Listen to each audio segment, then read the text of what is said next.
2024 타경 125981로 강서구 하곡동의 아파트가 경매에 나와서 1억 5천짜리가 7,800가에 변경. 이 말은 허구에서 대항력 포기한 물건이나 이제 감이 오시죠.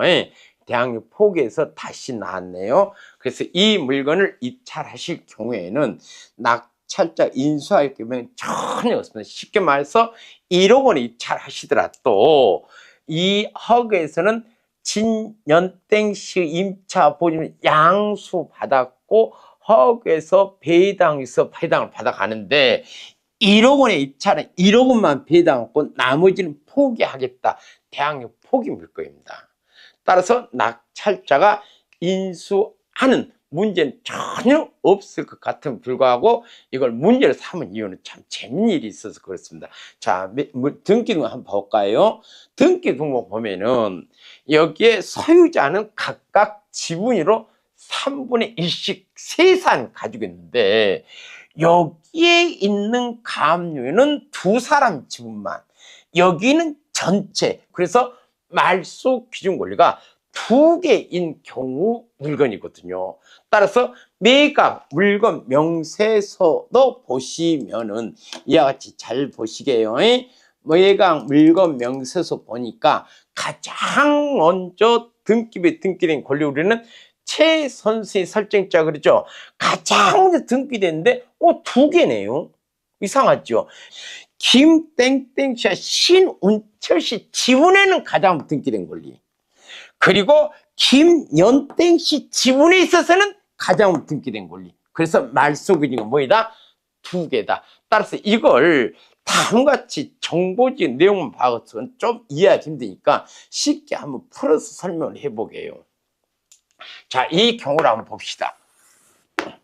이 물건 가장 먼저 이 물건은 2023년 11월 15일 날 여기는 각각 김영, 신을 이렇게 있는데 그냥 ABC로 그냥 간단히 하려합니다. A, B, C가 각각 3분의 1씩인데 2024년 11월 15일은 3명 중에서 원래는 A, B, C가 3분의 1씩 공유한 부동산에 제일 먼저 23일 15일 날 A, B 지분에 대해서만 가압류가 됐습니다. 그리고 나서 2024년 7월 23일 날 이 집 전부가 지금 경매가 됐거든요. 강제 경매. 왜? 이 허그에서 진연땡씨 임차 보증 반환 양수받아 그 권리로 강제금 신청했어요. 그러면 전부가 나왔어요? 지분이 나왔어요? 이 집 전부가 지금 경매에 나왔습니다. 그럼 여기에서 이 ABC 지분 가압류 때는 이것이 A, B의 지분에 대한 가압류. 근데 C의 지분이 빠졌죠. 이 전체가 나왔을 때는 C의 지분에 대한 강제 금액가 말소기준. 그래서 말소기준 권리가 하나, 2개가 되더라는 거예요. 하여튼 지분 여기는 A, B 지분만 했잖아요. 만약 이때 A, B, C이면 이게 전부 말소기준 권리. 근데 A, B 지분을 감해놨고 C 지분은 빠졌고 C 지분을 빌어서 이 집 전부가 경매에 나왔을 때 말소기준 권리가 됩니다. C 지분에 대한. 그럼 말소기준 권리를 우리가 논할 때는 임차인이 없으면 말소기 논할 필요가 없어요. 근데 임차인이 있기 때문에 어떤 것이 말소기준을 따지는 것이지. 근데 이 집에 있어서는 저기에 이 땡땡씨가 2024년 4월 30일 날 이 땡땡씨가 뭐 있습니까? 전입을 했네요. 저기에는 보증금이 안 났는데 일단 3천만 원이라고 가정을 한번 해봅시다. 그러면은 이 땡땡씨는 A, B에 대해서는 대항력이 없어요. 그러나 C 지분에 대해서는 대항력을 갖추고 있습니다. 이 대항력 여부, 그래서 말소 2개 잡은 거거든요. 대항력 여부를 떠나서 임대차 기간이 종료가 되면은 이 땡땡이 누구한테 보증을 받고 나갈까요? 이 땡땡씨 보증은 A, B, C가 각각 3분의 A 3분의 1, B 3분의 1, C 3분의 1 각각 얼마씩요? 1,000만 원, 1,000만 원, 1,000만 원씩 책임을 지는 것이 원칙입니다. 맞죠? 그러나 이 임차 보증금 반환 채권은 나눌 수 없는 채권이기 때문에 A, B, C가 각 1,000만 원이 아니라 얘는 누구든지 돈 많은 사람한테 내 돈 줘 할 수가 있다라는 거. 이러한 상태에서 이건 잠깐 지울게요.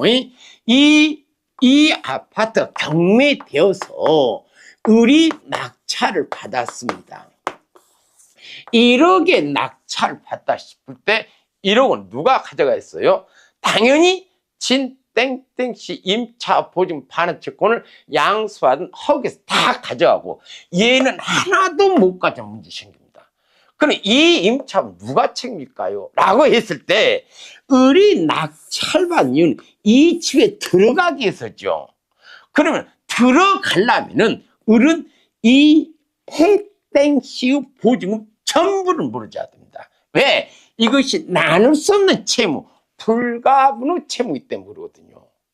따라서 일단 을은 이 땡땡 보증 3,000만 원을 전부 다 뭐한다? 인수를 합니다.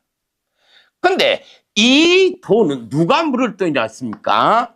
여기 있는 C가 1,000만 원, 그리고 A가 1,000만 원, B가 1,000만 원, 각각 1,000만 원 물을 돈이라고 그랬죠. 근데 이 C의 지분에 대해서 이 땡땡씨는 대항이 있어 없어요? 대항이 있고 그 대항에 있는 임차나 보증금 인수한 거잖아요. 그래서 을이 C가 물을 때 1,000만 원, 2,000만 원 을이 책임지고 아셨어요? 이 1,000만 원, 1,000만 원은 을이 대신 물을 나중에 뭐 하면 된다? 구상권을 행사해서 A로부터 얼마 1,000만 원, B로부터 얼마 1,000만 원을 반환받는다라는 거예요. 좀 이해하기가 쉽지 않는 부분인 것 같은데 지분이고 말소기준 권리가 두 개고 거기에 대항의 임차인 중간에 꺾이다 보니까 이런 문제가 생긴 거거든요. 만약에 이 대항 임차인이 여기에 있거나 아예 없으면 이런 문제가 안 생깁니다. 근데 지분에 있어서 말소에 두 개다 보니까 C 지분에 대해서는 대항력을 가지나 AB 지분에서는 대항력이 없어요. 그래서 실질적으로 내 돈 얘는 낙찰자는 뭐예요? 이 돈을 다 물어주고 얘들이 물어줄 돈 1,000만 원을 부상권을 행사해서 돌려받을 수는 있다는 얘기. 그럼 을 입장에서는 손해본 것이 전혀 없네요. 아니죠. 이 B가 재산이 있다 몰라도 재산이 없다면 부상권 행사도 해소를 해요 못해요? 못하는 문제도 발생하기 때문에 이러한 물건을 입찰할 때는 각별한 주의가 필요한 만큼 잘 새겨두셨다가 활용하시기 바랍니다. 말소에 두 개 있는 물건입니다.